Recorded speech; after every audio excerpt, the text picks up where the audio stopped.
Selanjutnya, Ibu akan menerangkan pengertian logaritma. Pengertian logaritma adalah pangkat yang harus dikenakan pada bilangan pokok A. Dari pengertian logaritma dapat ditentukan konsep rumusan logaritma sebagai berikut. Misalkan A bilangan pokoknya. A log A pangkat N itu sama dengan N. Di sini pangkat yang harus dikenakan bilangan pokok. Syarat bilangan pokok itu A harus lebih besar 1. Jadi kemungkinan dalam aplikasinya A itu banyak. Misalkan bilangan pokoknya 2, berarti 2 log 8. 8 itu 2 pangkat 8. Ini logaritma dengan bilangan pokok 2. Maka hasilnya pangkat yang harus dikenakan bilangan pokok 2 pangkat 3, hasilnya 3. Selanjutnya, logaritma dengan bilangan pokok 10, A sama dengan 10. Jadi 10 log 100 itu 100 karena bilangan pokok 10 itu ya jadi 10 kuadrat. Maka log 10 log 10 itu log 10 kuadrat hasilnya 2 karena pangkat harus dikenal bilangan pokok adalah 2. Dalam matematika perhitungan logaritma sudah lazim yang digunakan yaitu logaritma dengan bilangan pokok 10, namun angka 10 itu diabaikan. Kalau log 100 itu hasilnya pasti 2, karena log 100 itu 100 pangkat 2, artinya bilangan pokoknya 10. Tetapi selain 10 harus dicantumkan. Kalau 3 log 81, berarti bilangan pokok adalah 3. 81 itu adalah 3 pangkat 4, maka 3 log 81 hasilnya 4. Tetapi yang lazim digunakan logaritma dengan bilangan pokok 10, ya maka fungsinya Y sama log X, berarti menggunakan bilangan pokok 10. Kedua, logaritma dengan bilangan pokok E, yaitu E log E pangkat N, hasilnya N. Tetapi tidak lazim dibaca log E. Kalau log E dibaca ln. Jadi Y sama dengan ln X, itu artinya Y sama dengan E log X pangkat berapa. Berarti logaritma menggunakan bilangan pokok adalah E. Selanjutnya akan kita bagaimana menentukan persamaan linier, karena persamaan linier ini adalah sering digunakan dalam aplikasi ekonomi. Jadi persamaan linier secara umum ada 2, persamaan 1, yaitu A sama dengan A kalikan X ditambah B. X-nya variabel bebas, Y-nya variabel terikat. A ini adalah merupakan kemiringan garis. B adalah konstanta. Nah, nilai A ini menyatakan kemiringan garis. Kalau A-nya positif, maka garis akan miring.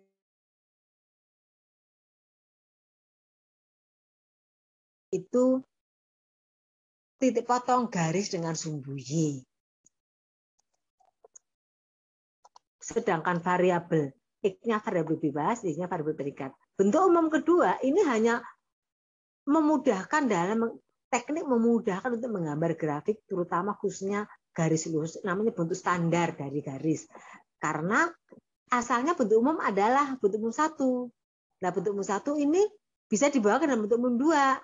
AX-nya dipindah ruas kiri jadi Y plus X, ruas kanannya harus 1, maka supaya 1 nanti semua sukunya dibagi menjadi ruas kanan agar 1, maka ini menjadi bentuk umum Y plus per P plus ini harus plus X per P. Itu artinya apa? Dari sini akan digambarkan gampang.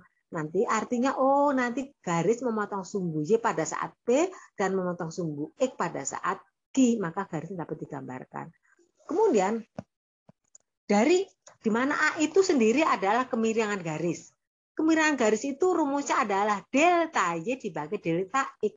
Delta Y itu selisih 2 Y, berarti Y2 min Y1 dibagi X2 min X1. Untuk menentukan gambar garis lurus, menurut logikanya kalau diketahui 2 koordinat titik, maka garisnya dapat digambarkan. Sehingga untuk menentukan persamaan garis lurus minimal apabila diketahui 2 pasang titik. Dari 2 pasang titik tersebut dapat dicari kemiringannya, yaitu Y2 min Y1 dibagi X2 min X1. Nanti ketemu arah garis kemiringannya. Kalau A-nya positif, garis akan miring ke atas untuk X semakin nilai semakin besar. Kalau nilai A-nya negatif, maka garis akan miring ke bawah untuk X semakin besar. Bagaimana kalau X-nya 0, maka menjadi Y sama dengan 0 kali atau artinya ini 0. Jadi Y sama dengan B, artinya garis tidak miring ke atas, tidak miring ke bawah. Artinya apa? Garis sejajar sumbu X. Nah, dari rumusan kemiringan garis, yaitu Y2 min Y1 dibagi X2 min X1, kalau indeks angka 2 dieliminasi, dihilangkan, maka menjadi persamaan A sama dengan Y min Y1 dibagi X min Y1. Min X1, Y-nya variabel, X-nya variabel. Nah, ini penyebutnya dipindah ruas kiri, maka ini menjadi persamaan. Ruas kirinya Y min Y1 sama dengan A kali X min X1. X-nya adalah variabel bebas, Y-nya variabel terikat. Masih dalam variabel. Kalau X1 itu di konstanta diketahui, Y1 diketahui. Artinya ini menjadi rumus untuk menentukan persamaan garis apabila diketahui A-nya, maka dan diketahui salah satu titiknya, maka persamaan garis akan ketemu. Ini artinya persamaan garis lewat titik X1 dan Y1 dengan arah garis A. Kalau diketahui koefisien garisnya ada, salah satu titiknya ada, maka dengan rumus ini Anda bisa semua menentukan persamaan garis lewat titik X1. Koefisien garisnya tidak diketahui, tapi diketahui dua koordinat titik, maka Anda bisa menentukan kemiringan garisnya dengan rumus ini. Selanjutnya Anda dengan formula rumus ini ambil salah satu titiknya, Anda pun juga bisa menentukan persamaan garis lurusnya. Contoh menentukan persamaan garis lurus dan grafiknya. Tentukan persamaan garis dan grafik fungsinya yang melalui titik minus 1,8 dan titik 4,18 dan gambarkan grafiknya. Untuk menentukan kemiringan garis dengan rumus A. A adalah selisih Y dibagi selisih X. Jadi di sini 18 dikurangi 8, 4 dikurang minus 1. Hasilnya ini minus 5. Jadi 10 bagi 5 hasilnya nanti 2. Kemiringannya A2 positif 2, maka garis miring ke atas.